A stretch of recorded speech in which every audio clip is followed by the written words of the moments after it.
The Board of Education has passed a board resolution in the fall, which has basically directed the district to bring restorative practices into every classroom, into every office building in our district. A big facet of it is prevention of discipline. By fostering a culture of inclusivity, of communication, we can actually prevent the discipline and the offenses from happening in the first place.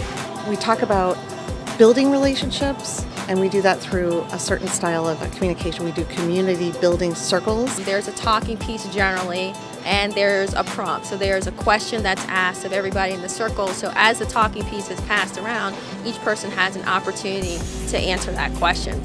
Sometimes you just need someone to talk to when you can let out how you feel.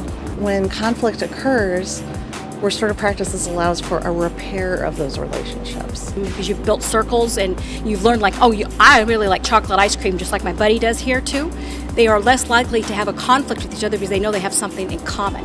We just had an intense conversation about how we should just stay positive and not think of negative thoughts. There are tools that help communities and individuals build and strengthen relationships. It's all about relationships, so they're getting more in-depth training about how to build relationships with students. And if teachers and students have good relationships, they're less likely to have problems in the classroom. We talk about their emotions, their feelings, goals, what they want to accomplish. Are you on track to meeting your goals that you've established for yourselves?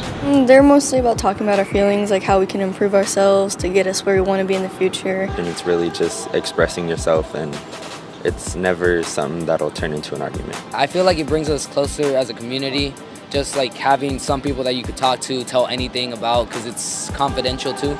And now they're more apt to open up in the circle. They get to speak about how they've been affected personally.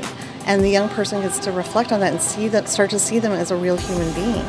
We want to be proactive in fostering a culture that's even separate from discipline matters, that we are actually fostering an environment where people are promoting diversity, embracing different cultures, building more friendships beyond what they otherwise thought.